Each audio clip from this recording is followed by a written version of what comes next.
Good evening, namaskar, and welcome. Welcome to the grandest final table of this edition of the Final Table series. I'm talking about the tournament with the mega guarantee of 2 crore rupees, the FTS Event 31, the main event.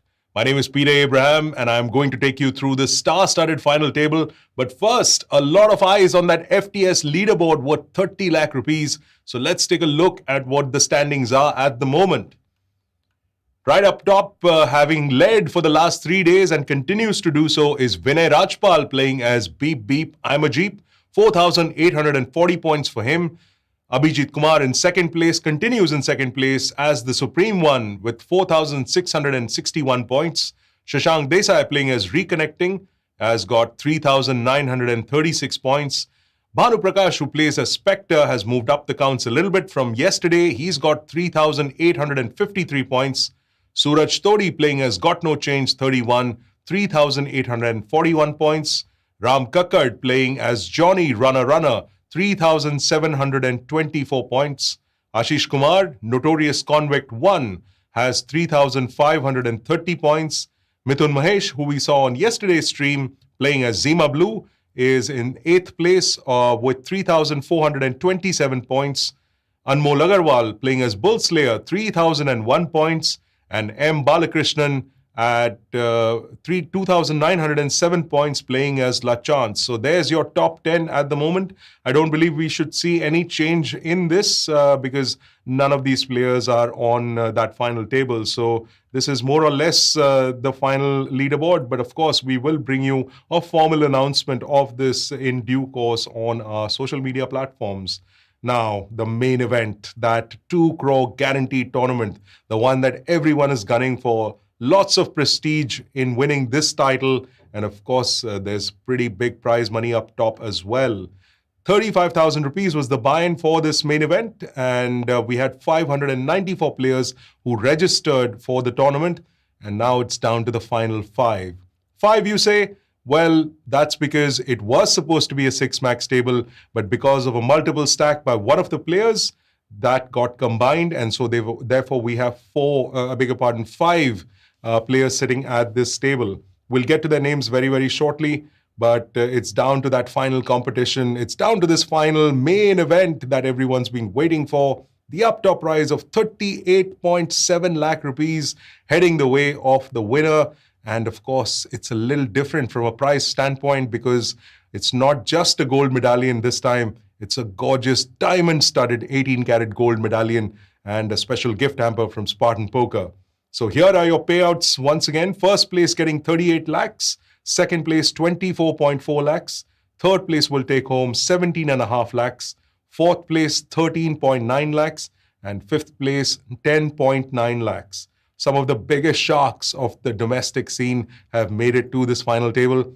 Now, let's get our commentators into the mix as well and get this show on the road. First up, we have two-time WSOP bracelet winner Kevin McPhee, and one of his teammates from PSL has also made it to this final table. So let's find out who he's going to be supporting today. Kevin, welcome to the broadcast. Thanks for having me, Peter. And yeah, I'm pretty happy to see a familiar name on the final table, an Abhinav Iyer, World Series of Poker bracelet winner. He won the closer tournament for over 500,000, and also APT Vietnam champion, main event champion as well. So he has 2 very nice live scores to his name in the live arena. And we have yet to see him in any of these final tables. He's a good friend of mine, and I've been waiting for his name to show up. So he's coming in with about 20 big blinds today. And I'll definitely be looking at him to try to move up the leaderboard a little bit with some reshoves and pick his spots very well. I'm very anxious to see how somebody so accomplished is going to be playing. Well, we're all looking forward to seeing players of the caliber of Abhinav Iyer and, of course, the others at this final table. In the meantime, let me introduce our second commentator for this live stream. And we're going to be joined by the very affable Sam Razavi, of course. He won the Player of the Year title 4 times in a row at the Asian Poker Tour. And Sam has watched the gameplay of these players across all the events we've commentated on. And also, he's watched the games where he's not been part of commentary, taking particular pleasure in talking about me and the Doom Switch. But hey, these things happen. And so let's welcome Sam Razavi onto this live stream. Welcome, Sam. Yeah. Hey, well, I hope my mic isn't muted this time. I always make that mistake when we You're start. good. You're Doesn't good. seem like it. Lovely. Well, it's main event final day. The medallion, the diamond-studded medallion's out. I've been for a swim. I've brushed my hair for once, and I'm not even on the final table. So yeah, we're really looking forward to some action here, and it's great to see Abhinav. Just as Kevin was saying on the final, I was expecting to see him earlier in the series, but he always saves the best for last, I guess. So yeah, it's should be an interesting final table. Well, Abhinav Iyer is, of course, one of these 5 players that is going to be on this main event of the FTS final table. But let's take a look at the full list of players, starting with Devang Yadav playing as the nerd guy. The 28-year-old Yadav has won the Millionaire Legends on Spartan Poker for 30 lakhs in May 2020. And he also finished 8th in FTS's Sunday special for 1.41 lakhs. So not his first appearance at one of these live streams. And we certainly know that he's got the skills to get right to the finish line. But we'll see what happens as we go along. 82 big blinds is what Devang Yadav has, which is a stack of 8.2 million in chips. It's easy for us to do the math in this one because the blinds that are starting off is 50,000, 100,000. So 82 big blinds for the chip leader here, Devang Yadav. He's followed by a familiar name. We saw him yesterday at the live stream from the Headhunter, Ankit Vadhavan playing as Shipperment. He's second in chips, second in the BPT High Roller for 27 and something lakh rupees. Second in the NPS Super High Roller at Pokerbazi for 16 lakh rupees in June 2021. He's also come 7th in the FTS Headhunter for 95,000. And well, he's the reason why we are playing 5-handed today, because he reached this final table with 2 stacks. And of course, because of that, they got merged on this final table. So not only has he got a double stack in that sense, or a merged stack in that sense, he's also taken 6th place prize money as well, which is 8.5 lakh rupees. So it's just a fantastic final table for this particular player. He's 28 years old. He's got 70 big blinds, a pretty healthy stack. So that's about 7 million in chips that he's got. Next up, one of the young guns, shall we say, from the scene, Sanjay Taneja playing as Apollo 1 is the next player on the chip counts. He won the 2OK from back in December 2017 for 10 lakh rupees. And from 11,000 plus entries at the WSOP Little One for 1 drop, he finished 29th in that particular tournament. So certainly a lot of experience from Sanjay Taneja's side. With 24 big blinds, he'll be hoping to gain some traction in order to make it to the finish line on this one. Next up, of course, the name that both my commentators have mentioned, Abhinav Iyer, of course, India's first bracelet winner, solo bracelet winner, I should say, who is playing as High Troller. And Abhinav has got a stack of 20 big blinds. I beg your pardon, I made a mistake. Sanjay Taneja has got a stack of 24 big blinds. And 20 big blinds is what Abhinav Iyer has. And that's about just under 1.9, just about 1.98 million in chips. Last but not the least, playing as Wallow Wizard is Abhinav Devarakonda. And he finished 2nd in FTS 3.0's Event 21. So already tasted some success in this particular series. He won 3.4 lakhs there. He is the shortest stack with 11 big blinds. That's about 1.1 million in chips. I think we're ready for getting onto the table and all that action. So let's take a look at whether the cards are up in the air. Here we go. Yeah, and the first thing to notice about this final table is we have 2 pretty big stacks coming in with 82 and 70 big blinds for our top 2 chip leaders. And it's a pretty big drop-off after that. And Wallow Wizard will take down the first pot, coming in with only 11 big blinds, but does take that one down. And he'll really need to make some moves to try to ladder up a little bit here the pressure is on him as the short stack. And I think Abhinav, if my memory serves me correctly anyway, I think the last time we commentated on him, I think he had made a high roller final or something, maybe in the last FTS.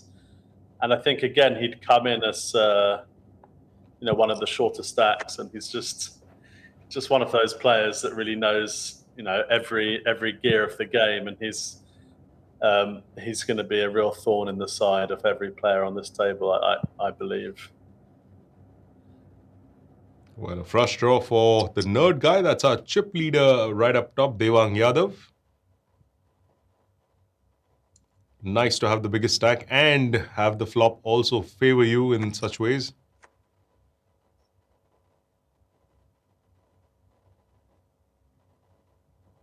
Yeah, and I do like the limp of the Jack-9 suited. Fine hand to incorporate into your limping range.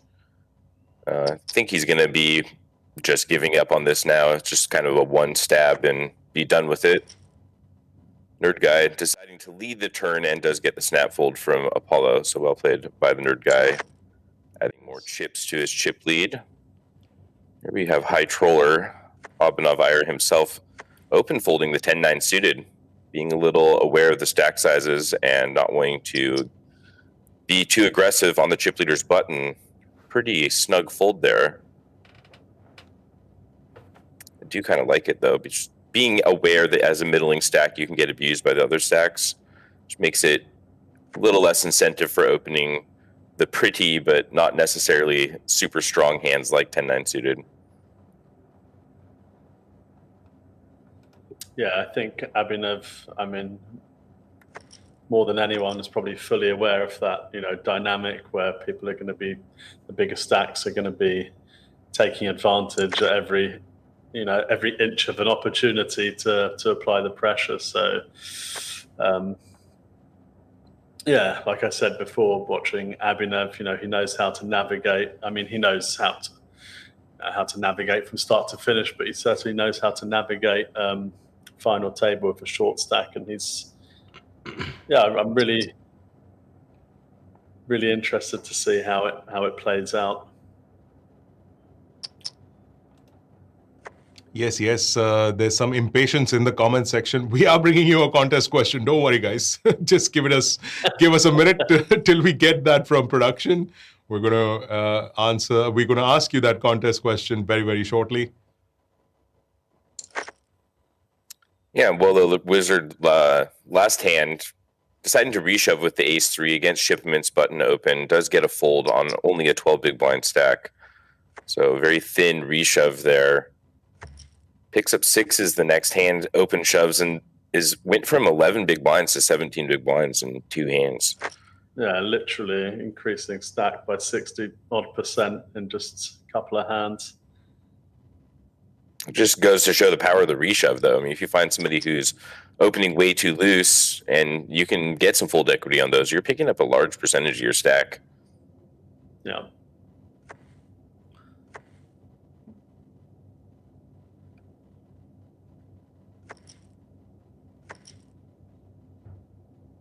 Willow Wizard and Iyer neck and neck here, so kind of relieving a little bit of the ICM pressure from Iyer. Still wants to outlast his opponents, but maybe will be shoving a little bit more liberally now.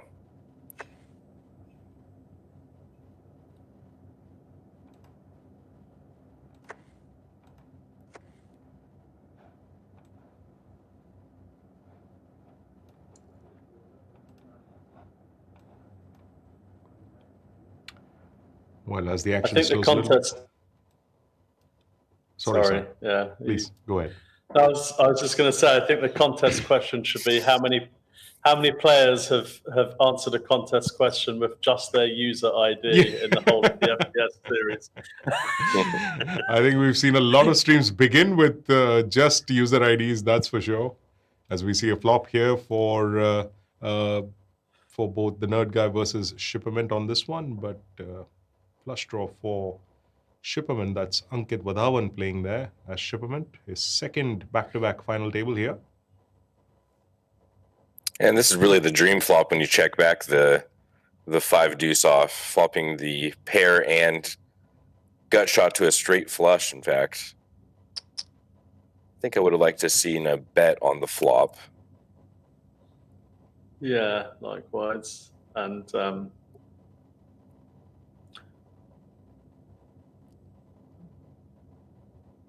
mean, Shipperman definitely isn't folding here, but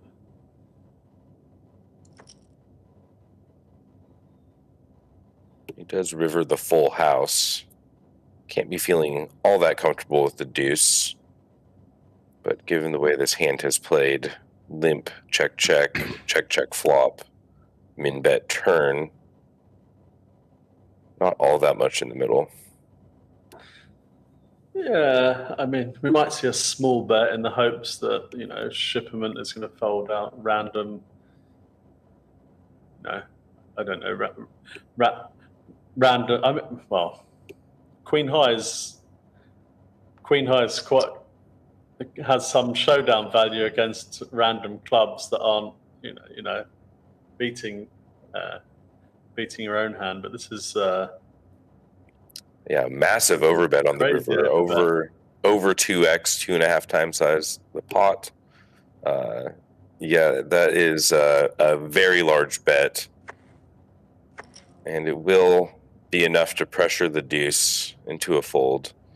So the nerd guy applying maximum pressure there, really going after what I thought was a pretty small pot with the big overbet, just trying to represent that he had been trapping something pre-flop, and did get the full house to fold. I can never get anybody to fold a full house, so I guess I need to start betting 2.5 times the size of the pot. You know, I have trouble making people fold pairs, so. Well, it's time to announce our first contest question, and this time you have to guess this poker quote. We've jumbled up the words of this very popular poker quote, and you will see it at the bottom of the screen as well. You need to arrange the words together to form the quote in the right order. So here it is. The words are: you can't if them beat bluff them. If you know the quote, then type it as a comment in the live stream with your Spartan Poker ID. And if you are one of the lucky 10 winners, then you will get a ticket into day 1A of the UVS Bluffmaster, which will be played. I beg your pardon, that's the Bluffmaster that will be played tomorrow. 1B will be played tomorrow. And that's what you can win. So get your answers in there. Have a look at the contest question, which is scrolling on your screens now. And get your answers into the comment section. and we have a bit of action here with the nerd guy opening the ace-3 of spades, Willow Wizard finding the ace-queen for the ideal reshove spot. Does get it through. And Willow Wizard's been able to accumulate chips without having to show any hands just by picking some good reshove spots, nearly doubling his stack since the start of the final table. Yes, that's Abhinay Devarakonda, who's playing as Wallow Wizard, starting as a short stack at this table.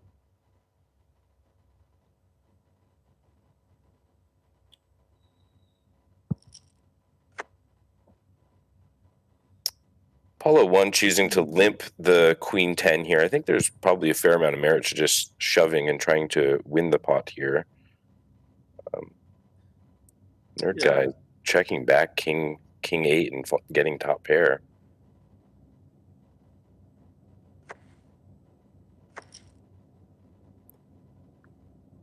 Well, we're seeing a lot of answers in the comment section, but some of you all have written the right answer perhaps, but you'll have not included your username. So make sure you get both of those things in there to stand a chance to qualify. Ace King for Apollo 1 this time. Yeah, what do you think about that Queen 10, Sam? Do you think you would just be shoving that pre, or do you like limping those Broadway hands? I mean, I do like limping them, but given this exact situation, I'm expecting, if I'm in Apollo's shoes, I'm expecting to be shoved on so wide that I'm either gonna. I mean, I lean to just shoving there, but I'm in this exact situation. I don't think I'd I'd be limping. I mean, I might try limping, and then if I get shoved on, I've learnt my lesson. I know that he's going to be probably shoving any 2 cards into me, but I don't know if that's too tight. But I'd rather give up that extra half blind than limp fold. Yeah, I feel like if you're going to limp, it's with the intention of folding, and it just feels like too strong of a hand with 2 Broadway cards in your holdings to actually just like limp fold a hand like that. So I do kind of prefer a shove as well. Here we see Abanov trying to get an open through and getting jammed on by shipment. So Abanov getting pretty short here. Yeah.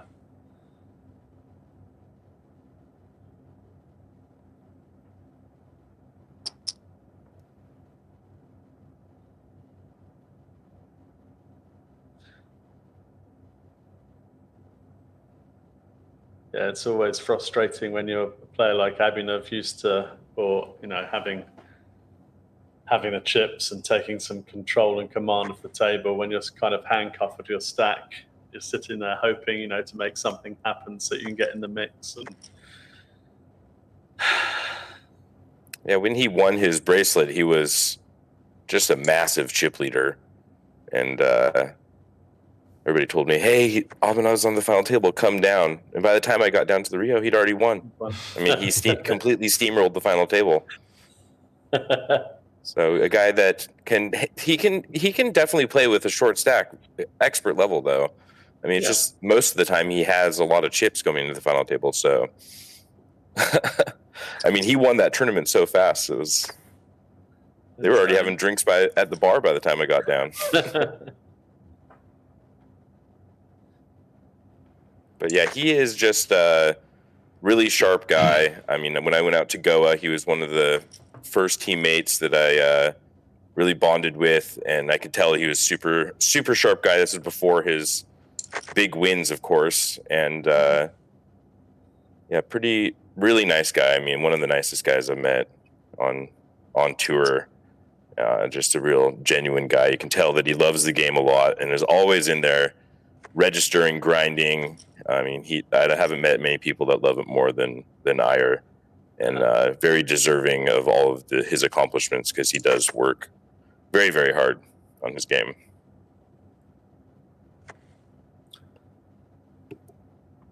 Well, that's what it takes to win a WSOP bracelet. And, well, we have got one gentleman here who's won a couple of them, another who came really, really close to winning one as well. And I'm sure there's... No, that was not a dig at all, Sam. You should know better. Yeah. But it does take a lot of skill and a lot of patience and a lot of hard work to get to these final tables. So I don't think any of these guys are going to let it go without a real serious fight. Yeah, it's no surprise to see somebody like Iyer here. I mean, he just plays every single day. You know, he doesn't skip any days. He registers for every tournament. He brings his A game every day, and it's just a matter of time before somebody like him makes one of these final tables. Of course, Iyer was also on my team with Sid Karya and Dirty at the World Series. We were on the tag team bracelet together, the 4 of us, and we got pretty deep. So I was really hoping to win a bracelet with him as well. We're going to have Sid in here later today, another one of my teammates, and I'm sure he'll be supporting our Going Nuts teammate from PSL as well. Yes, and as Kevin McPhee says it, we do see Siddharth Karya joining us on the stream. We'll just quickly check if we can bring him in. Siddharth, can you hear us? Yes, guys. How's it going? Awesome, my friend. It's great to see you. Welcome to the broadcast. Of course, you are the winner of this same tournament the last time around, and I'm going to be a little cheeky and say, "Kaisa lag raha hai?" Now that you're here on the sidelines doing commentary on this particular thing. Yes, I was the winner. Was being the most important word. I gave my best this time around as well. I made day 2, and yeah, my jacks but my jacks were up against King Queen and didn't hold. Well, I'll leave you 3 gentlemen for a little bit to take the conversation ahead. See you all in some time. And we see Iyer finding a hand to shove with the ace-4 suited there. Sid, welcome to the broadcast. Nice to see you, buddy. It's been a while. Thank you. Great to see you too, Kevin. How's everything been going? How's the grind been going? Grind's been just... sorry, guys, if you can take the conversation for a minute. I just need to set up something. Haven't been streaming or anything since a while. Just give me 30 seconds. That's all good. Not much to commentate on here with a couple of garbage hands. The nerd guy does open the 6-3 off from the button, though, getting in there and applying pressure as a chip leader. Now over 9 million in chips. And beautiful hand for Iyer here in the big blind with the ace-king of spades. But he's not going to be getting any action, it looks like. That's really unfortunate to wake up with a hand like this. Unless Shipperment really loses the plot. Yeah, and he does get the walk. Kind of a gross feeling. You're really wanting to climb up the leaderboard here and accumulate some chips. And Shipperment, who has been very aggressive, just too weak of a hand to even open on the button. But this time, he has plenty to open with. The ace-king in the cutoff. Looks like he'll fail to get any action as well. Mm-hmm. Lovely. Yep. How's it going, Kevin? Yep, I'm good now. Oh, life is always an adventure, Sid. I'm down in New Orleans now and had to run away from a hurricane a bit ago. So, but besides that, everything's good, bud? Yep. Good to know that you were safe during the hurricane. Hi, Sam. Sorry. I was just sorting few things before we get going. No, that's okay. Your glasses are really clean. You can see the reflection of the screen. And I was just thinking, I'd better make sure it's a good job that you're only watching the the poker. I was just thinking if I ever phone and FaceTime my wife to be aware of that if I'm wearing glasses. I've been like whoever. Some of my closest friends have always taken my glasses away, and they're like, how can you see through these dirt over there? And they would clean it for me, and then they would give it back. We see pocket nines here with the nerd, who I believe is the chip leader. So the two top stacks, I think, if I'm reading correctly, are going against each other now. Yeah, that's right. And he elects to limp the nines, and I kind of like limping the middle pairs. Gives you a lot of flexibility, protects your ranges a bit, and this hand just plays so well post-flop against a completely wide range. Interesting, Shipperments doesn't go for the raise with the 7-3. Yeah. I think that's a pretty good candidate to raise a limp with, one of the worst hands that you can have. Yeah, I think a lot of dynamics are going on. Like, I'm sure if this were not a ICM situation, not a final table, I would always see playing again, having played against Shipment a lot of times, he would definitely raise here, and that would make things interesting. Seeing what would not guy do with his pocket nines, but I think it's an unsaid rule on the final table. We both have loads of chips. We don't want to mess with each other. We just want to get the other players out first. Yeah. Unless the player has a huge ego and he's like, yeah, I'm going to show you what's going to happen here. Who's the table captain? Well, we've seen some of that in this tournament series. We've seen a pretty wide variety of styles from playing the small blind. But here, given the chip distributions, it just seems like these guys are disincentivized from getting in any collision with each other, are going to play probably pretty passive in these blind-on-blind situations, which I like to see. You don't want to be having a huge confrontation with second and chips when you have all these 10 big blind stacks around you. That would be a big problem. Yeah. I do see the nines going for little blocker bet here. And an awkward spot for the 7-3. Yeah. The price was so good. I think that's why Shipment just went for that small call over there. One BP. I feel like when I'm calling there with the pair of threes, I'm almost never good. I feel like I'd almost consider raising it and just seeing if they can. Yeah, you have great blockers, and you block 2 pairs, obviously, just with having the pair in your hand. You do have the spade. Kind of think just folding or raising. I think I like raising more than I like calling a bit in that situation. So Sam, how was the? I heard you accepted the challenge and you went for the high garmi dance. Yeah, I haven't finished the video yet, but there's some great shots. I had this dream of filming it outside, on the beach or somewhere, but it's just I underestimated. I'm used to hot weather, but I underestimated how hot it's been. I mean, there've been some days where it's been raining here, but wow, it's so hot. It's crazy. But yeah, that's coming soon. Yeah. Those who don't know, there's like everyone knows. Most of the viewers being from India would know that there's this. Just getting to the action, I think having the chip lead shipment is opening up, and as expected, got a shove from the button with Ace Jack. Very clear decision, I guess, over there. What's it, Kevin? Yeah, Wolo Wizard has had some good spots to reshove and has managed to not even have to show down a single hand yet and survive. So again, picking up on a nice spot there. Ace Jack, super easy shove, but we do see Shipments was opening pretty wide there, only 7 high. But yeah, it's going to be an interesting final table here with these 3 stacks all pretty similar. Yeah.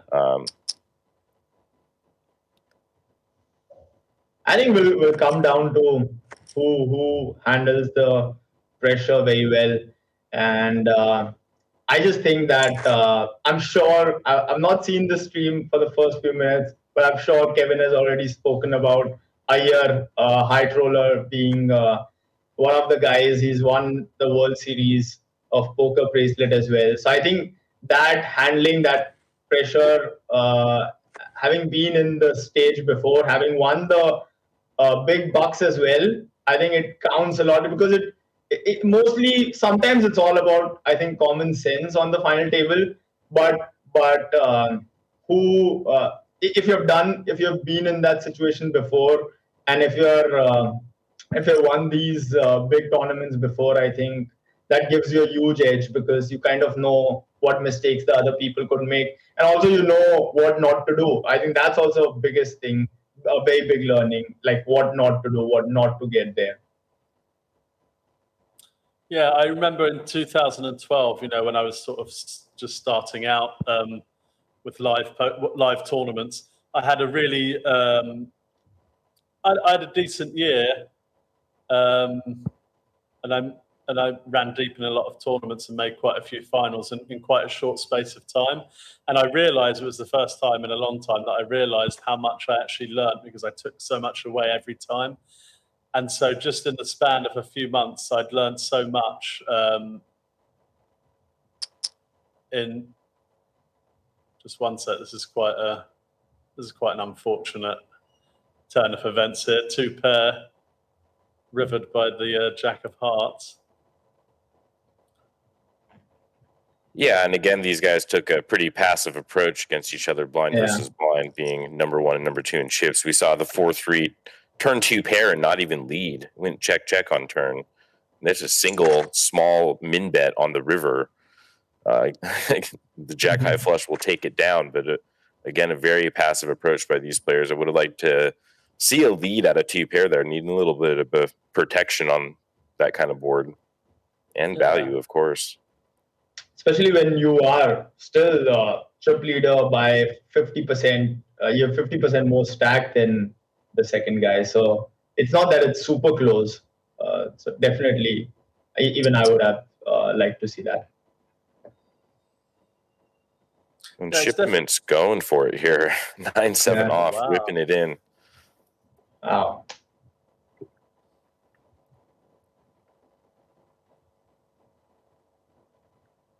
It's close, but I don't know if it's not close enough. What do you think? Might work with all the pressure. He'll be in I mean, a rough spot. Yeah. If he turns his hand face up, you probably call. But when everybody's similar stacks, it makes it just so hard to call off. Yeah. You know, chip plus EV. Obviously, normally he would be calling with King 9 there, kind of knowing that shipments would be pretty wide. But just too much at risk there to call off with the other stacks very similar to you. It would be kind of an ICM mistake, and that just goes to show you how wide you can play when you have chips and how tight you have to play when you don't have them. Yeah, and we see a defend from high roller. Like many people, we would just assume that you're defending like even worse hands all the time. But seeing the situation, like I'm pretty sure, say a worse jack many times a year would be folding that hand. So a C bet and a call with a gutty over here from high roller. Surely he's thinking of turning it into a bluff on the river if it goes check here. Yeah, I'm thinking. Wow. Yeah, just too much equity for him to fold to a min bet on the flop. He has a overcard to middle pair and a gut shot. Of course, we see if he had hit the gut shot, all the chips would have got in. But yeah, could not check call again on the turn. Had it gone check, though, I think you're right, Sid. He probably would have been forced to bluff that hand on the river. Would have been a pretty easy call for the tens, I would suspect.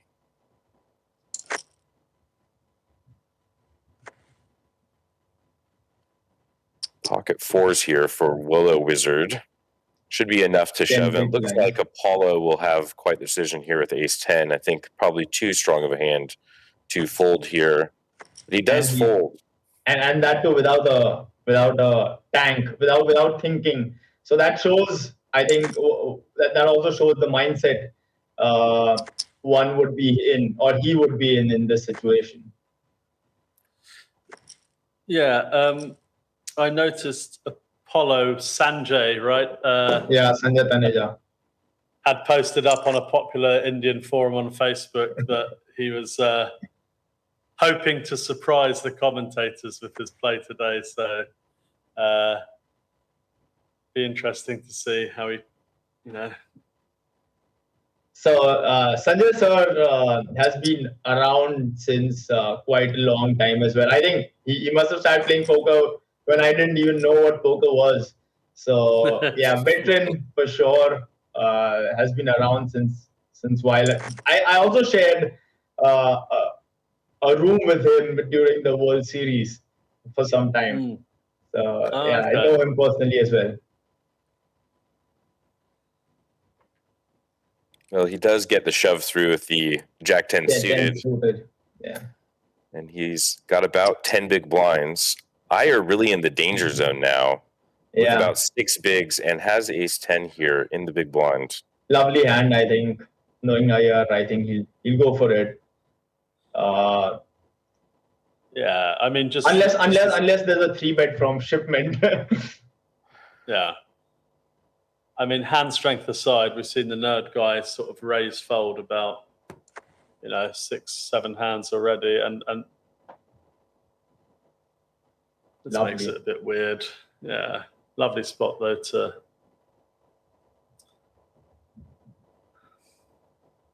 What would you do? What would you guys do in Iyer's spot? It's a strange one. You know that no one's folding, but I mean, it's just too strong.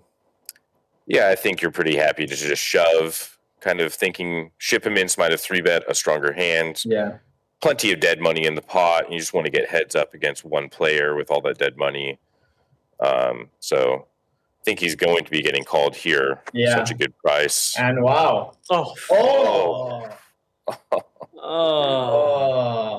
Oh, so brutal. Yeah, Iyer flopping the top 2 pairs. Shipperman's drawing to just the gut shot and does turn Broadway. I would be like, why don't you just put a king over there and get done with it? Seeing ace 10 on the flop, and then killing him slowly is the worst part over there, I guess. Yeah, so our most accomplished player, Abhinav Iyer, will be out first. GG. In 5th place. Good game, Iyer.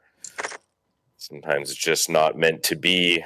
Yeah. Pretty standard spot there. He got a little too short, and just a dagger queen on the turn will end his day. Yeah, he's still gonna sleep well. Yeah, it's funny how things go. I mean, this might have been a mistake by me, but if I've opened the Queen 9 and I've got flattered, and then Abhinav shoves and I'm getting 3-1, I'm probably going to isolate the Queen 9 just because of the price that I'm getting, and then I don't know if that's really bad, but given that I've got like so many chips, I'll just take a punt that I've opened the hand, and it's funny how things run out. Obviously, Abhinav would have virtually tripled up there, but I mean, I don't know if that's a mistake. I'm no genius of the online felt. So, well, it feels like Shipperman's flat calling there is never going to have a hand to call with if you do isolate the Queen 9. Yeah. I think they're probably just going to be 3-betting all their strong hands. Yeah. But I guess the off chance that they flatted aces, it would be a disaster if you tried to ISO the Queen 9 off, and that's probably why he didn't do it. But yeah, I think that there's a lot of merit to that thinking. You just want to be in there with all that dead money.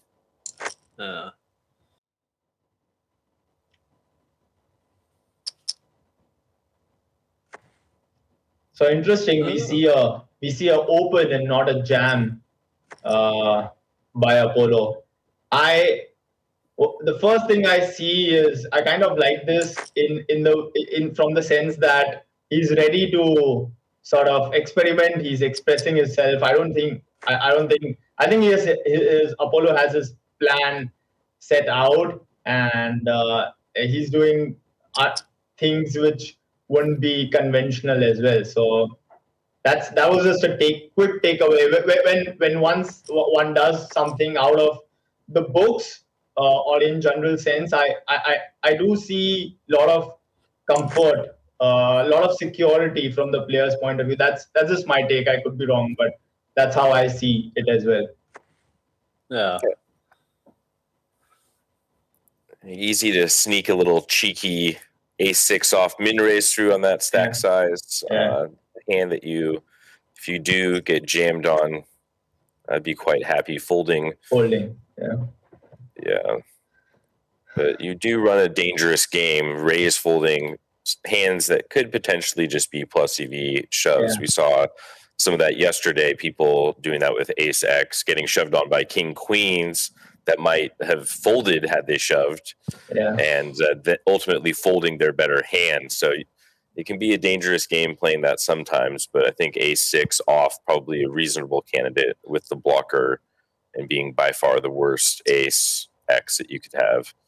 Mm-hmm.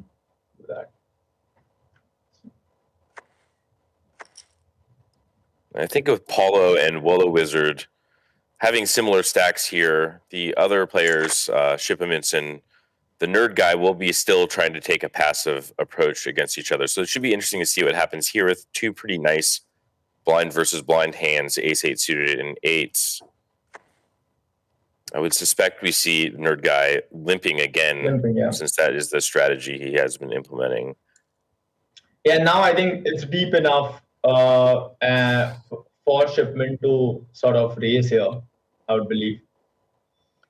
Yeah, eight's just too strong of a hand to let your opponent off with a limp. You don't want to have them realize their equity with just a single overcard, and you'll be dominating a lot of their stuff. But he does elect to just check back here again. So again, we are seeing that very passive approach from our two chip leaders. Yeah.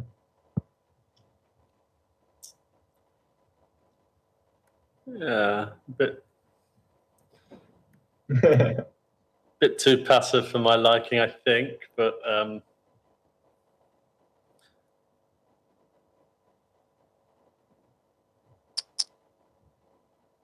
goes for the big sizing here.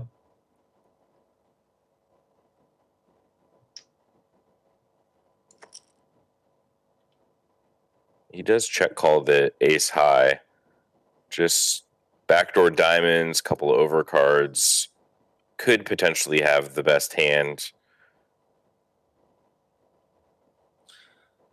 And I don't want to. I mean, if you're electing to play so tight against the bigger stack, I think this is a great candidate for a check back. Just given that, I mean, the nerd guy is going to be floating a lot of hands. If you didn't want to get yourself into a confrontation post flop, what are you doing? You know, bombing flop and turn. You can really control the pot and probably get a nice value bet bluff, or in on the end by the nerd guy. We already saw, I don't know if we've hit the half-hour delay mark. We've already seen the nerd guy pile in like a 3x pot bluff early on. But yeah.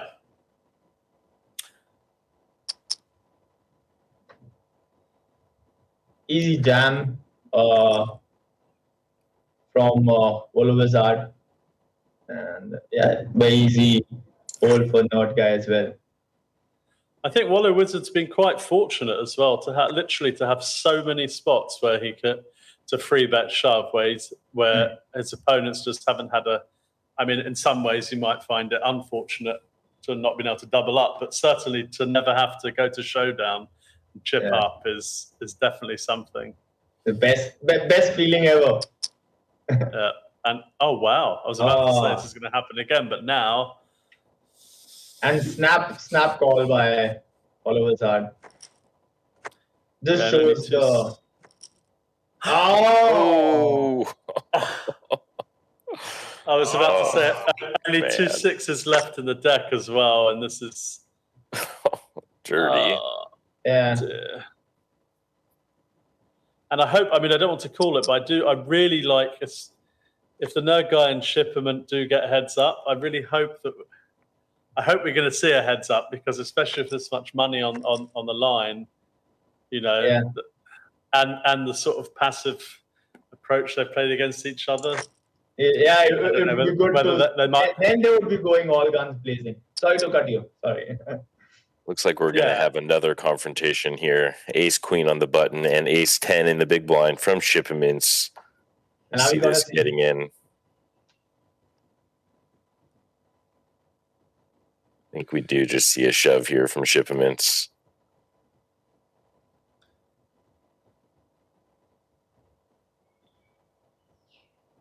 He's taking his time. Wow, just to defend. Yeah. It is a very good hand to defend. I feel like when you're just facing a 13 big blind open, I just don't want to let them get away with any opens off that stack size. And I'll just play my Ace 10 for value here.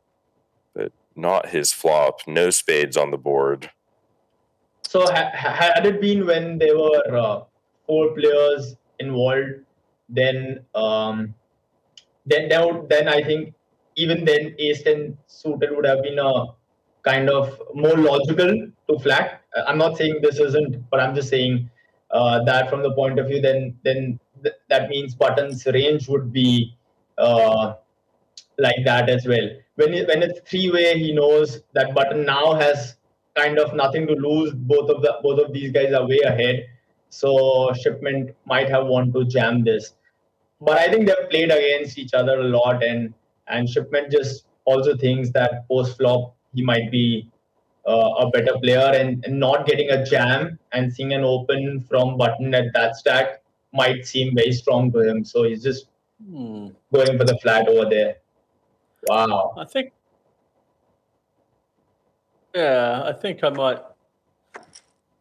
I might be more inclined to shove the Ace 10 when it was four-handed as opposed to flatting, because you apply more pressure. But that's I hear that.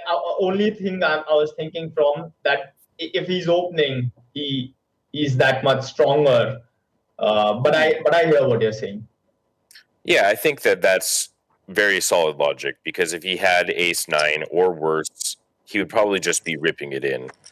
Maybe Ace 9 would raise call, but like a lot of Ace X would just take the 13 big blind all-in shove plus EV shoveness of it, you know.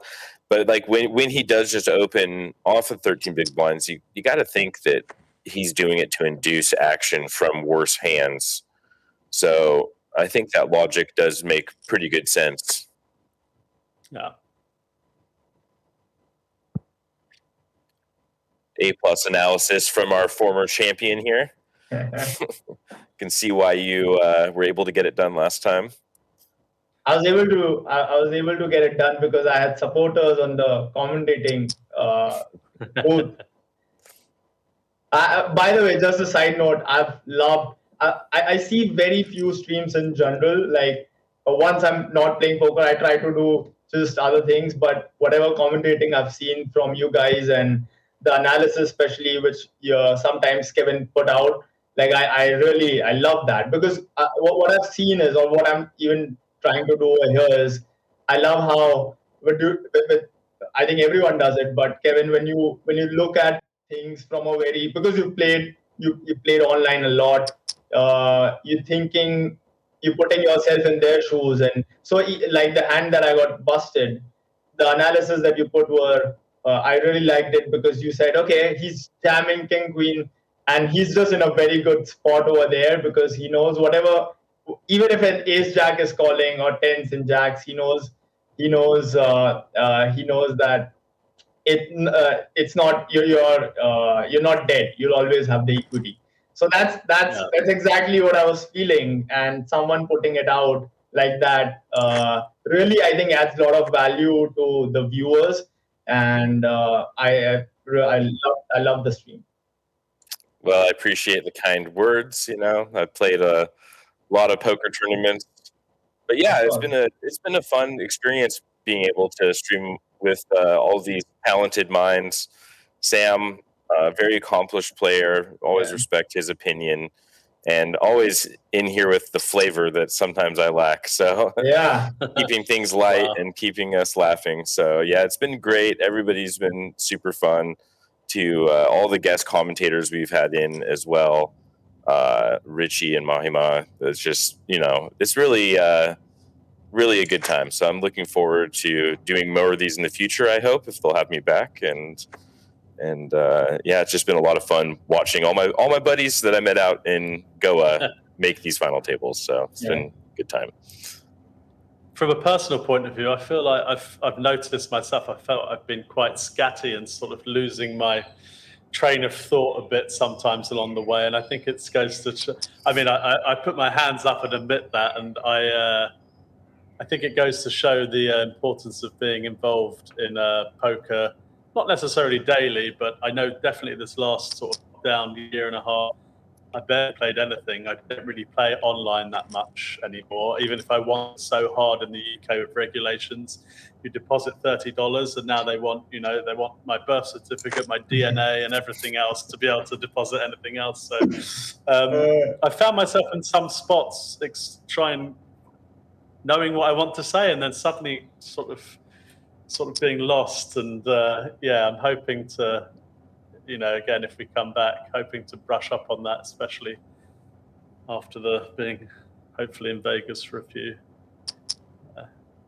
Is there a chance? Are you going to be there for the World Series this year?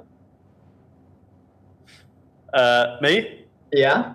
Yeah. Oh, I think Kevin is definitely going. No, I don't know. Yeah, I think I'm definitely going there by the 28th, but I'm getting a bit of, itchy feet, so I might go in a few days. But I'm definitely going to be there for pretty much the whole thing, try to maximize. That's if I, touch wood, they let me in. Yeah. I'm always a bit.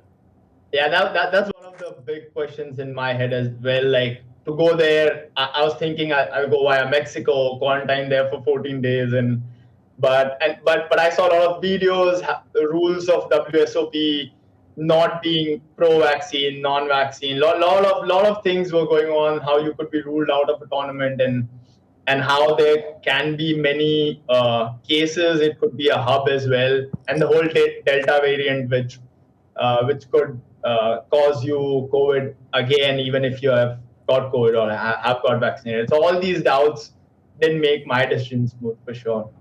And that Just on that coronavirus topic. update is brought to you by Siddharth Karya, former champion from this tournament itself. Siddharth, thank you so much. Hi, Peter. Thank you so much for joining us. It's been a lot of fun. I've been following the commentary while I've been gone, but clearly these guys are grinding to make sure that they get right up top on that title. So we'll hopefully see you at one more final table soon enough, Siddharth Karya. It's time to say goodbye to Sid, and we'll get back to the action. Thank you for having me, guys. Sorry. Thanks for coming, Sid. Cheers. Take care. Ciao for now. And that was Siddharth Karya, who was joining us in commentary for this very same tournament that he won in the 2.0 edition of the Final Table Series. Very accomplished player. And of course, he has quite a few accomplished players at this table as well to see and take a note or two from. Yeah, and while Sid was chatting with us, we had actually a pretty interesting hand develop there. Shippermint's opening the button, Apollo 3-betting King Queen from the small blind, and then facing a cold 4-bet, a rare occurrence at these final tables from the Nerd Guy, and managed to get away from the King Queen. So Shippermint's button open, kind of saving him there. I think if it had just folded to him in the small blind, we would have likely seen an all-in confrontation. Yeah. But given that action, he was able to get away from the dominating situation. So well played by Apollo in that spot.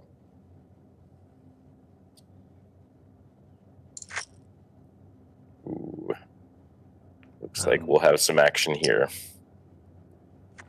Yep. Apollo 11, that's Sanjay Taneja moving all in with his 4s.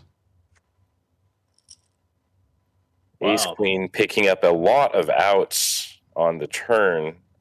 All he needed was a board pair, ace or queen. But the 4s does hold. Big double up for Apollo 1. Now holding on to about 15 big blinds. So getting back into it here. One more double up and he should be in the thick of it. And this could be legitimate all in, and yeah, it's a pretty awkward spot with the ace 5. I think just ace high, you have to pretty much call it off here.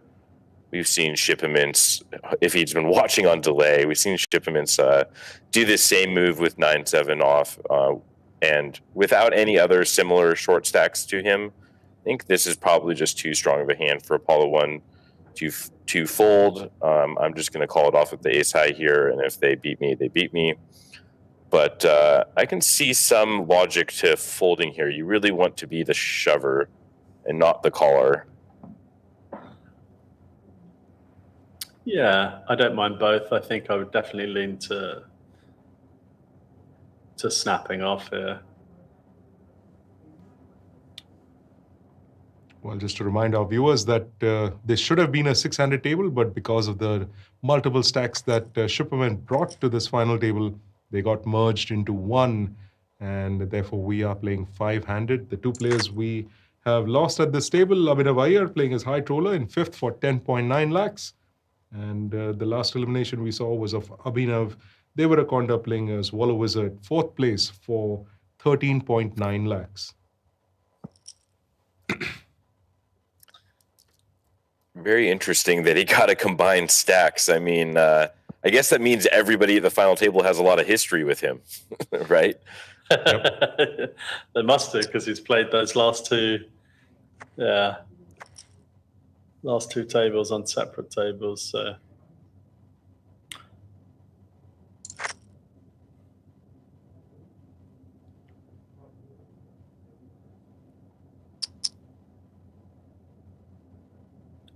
Sanjay Taneja with a suited King Jack, getting it up there to 400,000. Yeah, and he did elect to fold the ace 5 before. You know, if you're making these folds that are basically losing chips at a final table in a 3-handed game, it's going to be make things really difficult for you. You're going to get chewed up by these blinds and antes. pretty quick. I think that was a pretty clear call.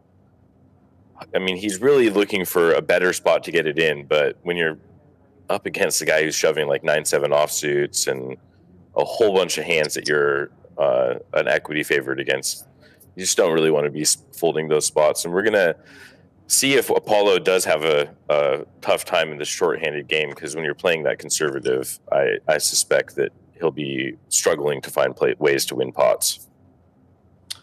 Yeah, and the more conservative you play, and the more you're folding. I mean, Shipperman's just going to be shoving any two into your big, so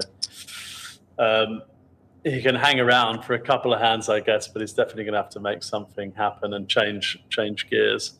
I like to play on sometimes when I've got a bit of momentum. You know, you've just managed to ladder up to the final three. You've got a third of the stack of the player behind you. You've just doubled up, kind of fortunately, with fours when you've dodged all the overcards, then dodged the board pairing, and you've got a chance to then immediately double up again. I quite like to, you know, there's no skill to that, but I quite like to ride the momentum sometimes and sort of push forward when things are going my way. Yeah, kind of like what we saw yesterday with Slim Shady getting down to 5 big blinds and then just going double up, double up, double up, and then all of a sudden he's heads up with chip lead. You can ride that momentum, but really it just comes down to, obviously, just making one decision at a time. And when it gets down to it, the decision of should I fold ace high, blind versus blind for 14, 15 bigs, I think without any other short stacks, the answer becomes no, you should not be folding it. You should, otherwise you're folding far too much here.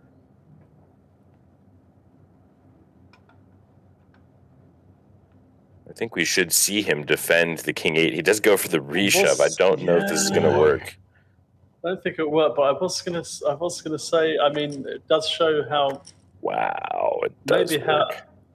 how aware Apollo might be if certainly the nerd guy has been, I guess, the most active and open folded so many hands that it was nice to see Apollo redeem himself from the ace-5 fold by finding a.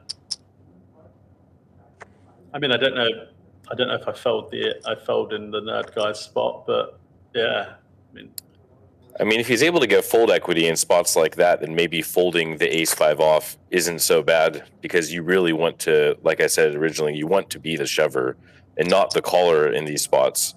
And very shocked to see the nerd guy folding a suited ace high there, giving a lot of respect to Apollo's reshoves. And we've just seen the nerd guy raise fold a lot to these reshoves. And Apollo picking up on that and getting, I mean, that's frankly out of line, the king 8 off versus the button raise. That's just but rude. Yeah, it's definitely making a statement about what he thinks about nerd guy's raise folding range.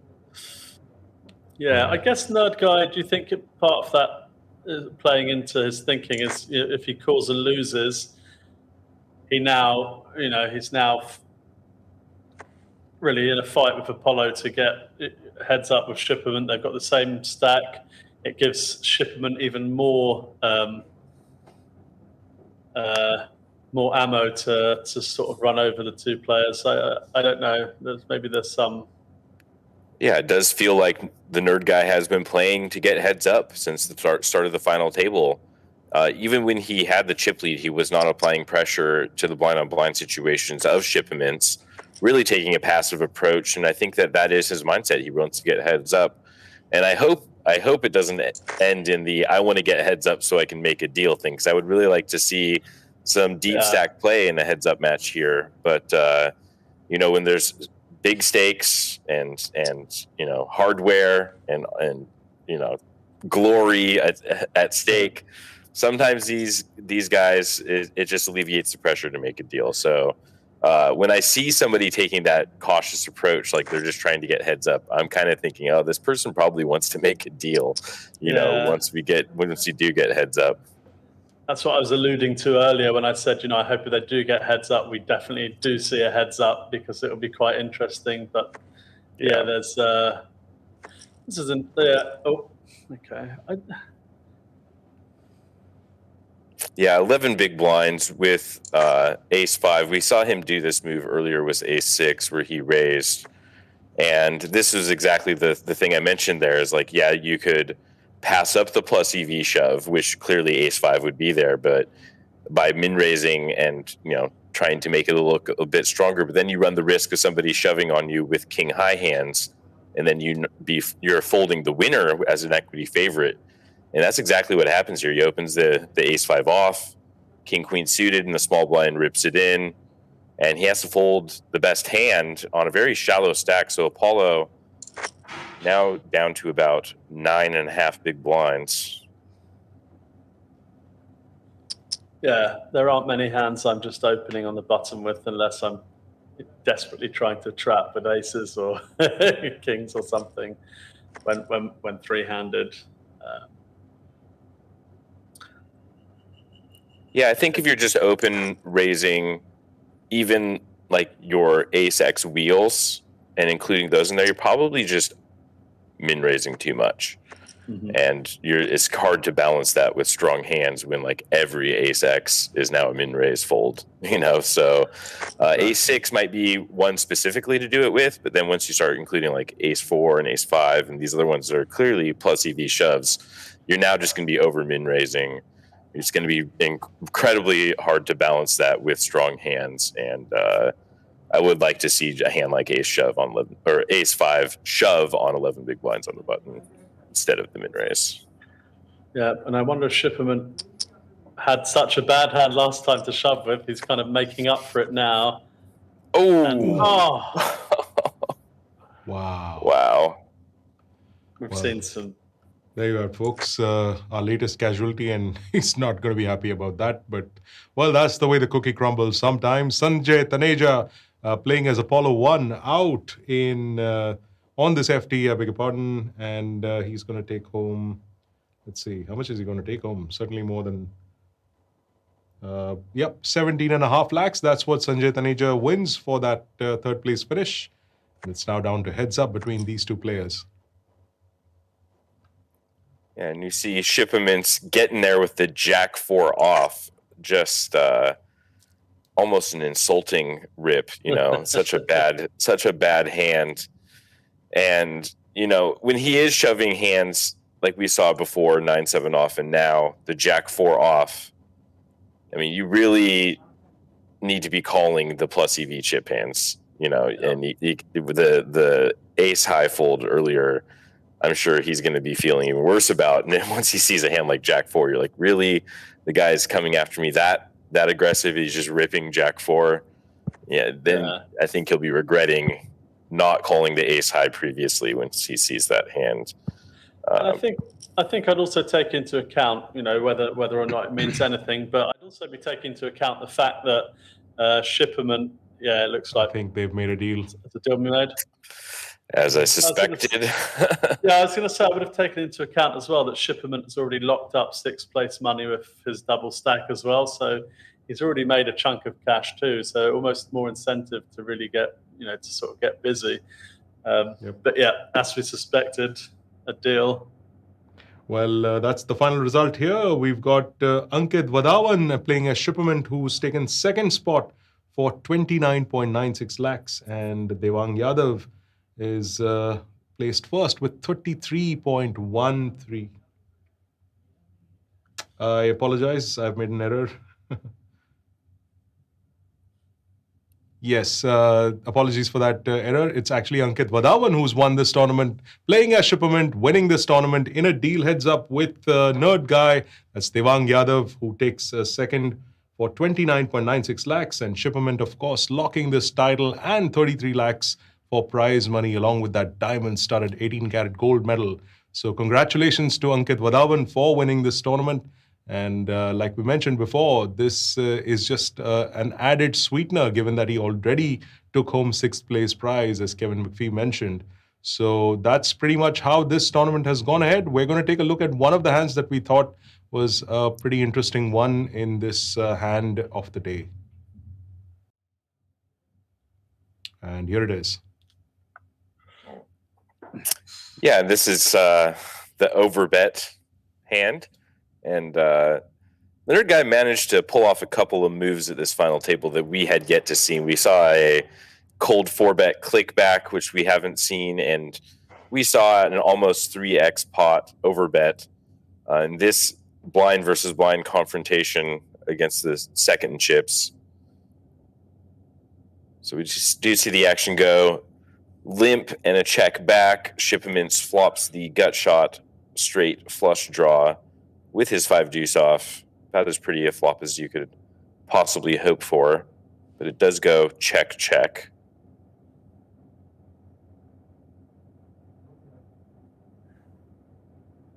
Yeah, with that bottom pair and of course the flush draw. It was interesting. Like Kevin McPhee said, that's possibly the best flop you can expect with Raggy 5 deuce, but it just worked out well enough for him, although we know what transpired towards the end of this hand. Another 3 on that river, on that turn card, I beg your pardon. Yeah, and I think the misstep for Shipments in this hand comes from just not betting this dream flop, basically. You know, bottom pair isn't really a great trap hand, and neither is 5 high flush draw. And yes, you can turn, see if you turn your outs, but it just feels like a hand that wants a little bit of protection. You're not too comfortable with anything that's going on here. So I think if this, and when he does check back the flop, it kind of caps his range, takes out some top of range hands. Like you would think your opponent would be betting a 6 or a 3 on this flop. So Nerd Guy kind of deducing that he probably has either a high card hand with a club or just a deuce, and pretty much ranging his opponent perfectly here with 450K in the middle, electing to put about 1.1 million or 1.2 million, somewhere in between there, out on the river, targeting that specific range of high card club hands and deuces with the worst full house, of course.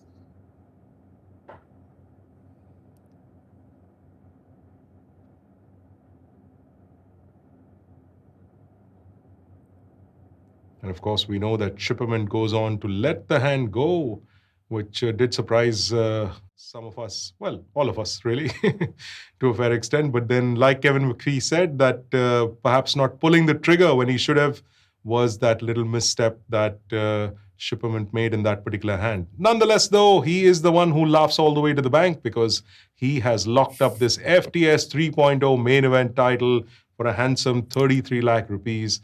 Done a heads-up deal with Devang Yadav playing his Nerd Guy, who finishes in second for 29.96 lakhs. And of course, Sanjay Taneja in third place for 17.5 lakhs. Abhinay Devarakonda playing as Wallow Wizard in fourth for 13.9 lakhs. Abhinav Iyer is the first elimination of this table, playing as High Troller. Fifth place for him for 10.9 lakhs. I've been told that we are unable to connect with the winner, so there will not be a winner call today. But what a fantastic final table. What a fantastic series that we've had so far. Kevin, your thoughts on all of the action that we've seen? Well, for today's final table, the 2 stacks we expected to potentially get heads up did get heads up. And, you know, we saw the other short stacks battle, try to position themselves up, and none of them could really break through, with Iyer going out as our 5th place finisher. Apollo 1 did a pretty good job of laddering up, playing a bit of an unconventional style, but it was just too many chips from Shipments and the Nerd Guy. And yeah, as I suspected, Nerd Guy was playing a very conservative, passive approach, really just trying to get heads up to make that deal. And my read was right. We saw them make a deal very, very quickly within the heads up match. So yeah, just my takeaway is just, you know, it pays to have chips. It pays to come in and allow other people to make mistakes. I mean, you don't even have to push the action as Nerd Guy did today. He was able to put himself in a good spot, secure a nice payday. But overall, the series has been super fun. I've enjoyed doing commentary again. It's always a good action and fast and furious. sometimes we struggle to keep up and with how fast the action is sometimes, but it has been extremely rewarding experience. It's been really fun. So I appreciate the opportunity and thank all of you guys that have and girls who have tuned in. Well, Sam Razavi, of course, being a part of this team right from the start. Sam, any particular highlights or moments that you felt sort of were a little more, fun for you in the course of this broadcast?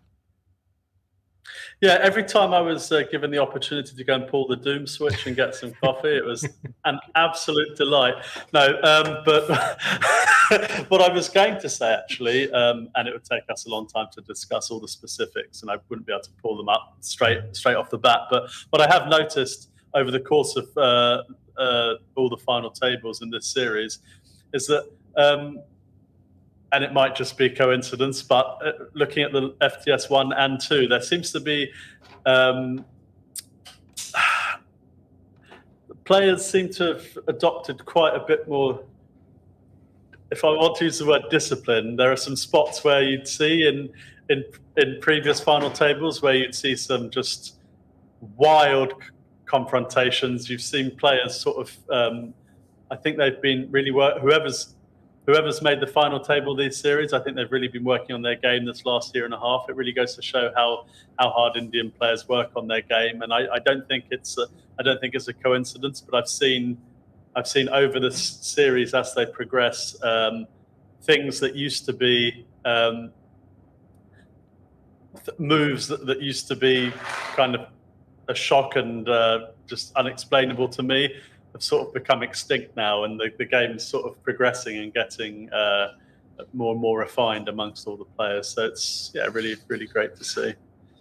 Well, there you have it, folks. Thoughts from our co-commentators Kevin McPhee and Sam Razavi.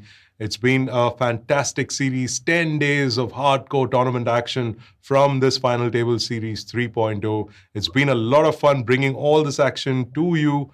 And yes, just a reminder that we will post the winner names in the comment section of our live streams. So make sure you have a look at that before you log out from this FTS live stream as well. I would like to say thank you to all of our guest commentators who have joined us over the course of this series. Richie Harida Soham, Mahima Walia Das, and of course today we had Siddharth Karya, who also joined us, the former champion of this main event from FTS 2.0. And of course, thanks, a lot of thanks to my co-commentators this evening, Kevin McPhee and Sam Razavi. Always a pleasure, gentlemen. And we hope to do this again with you all very, very soon.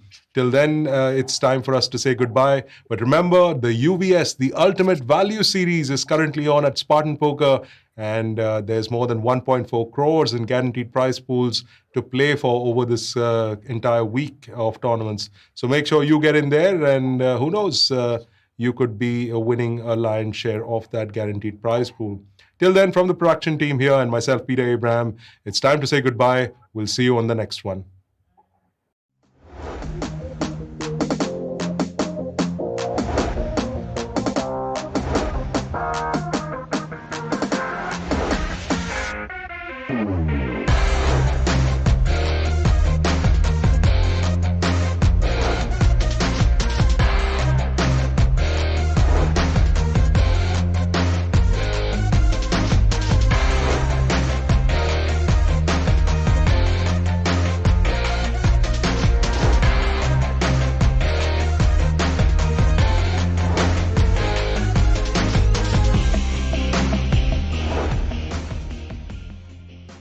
This game has an element of financial risk and may be addictive. Please play responsibly and at your own risk.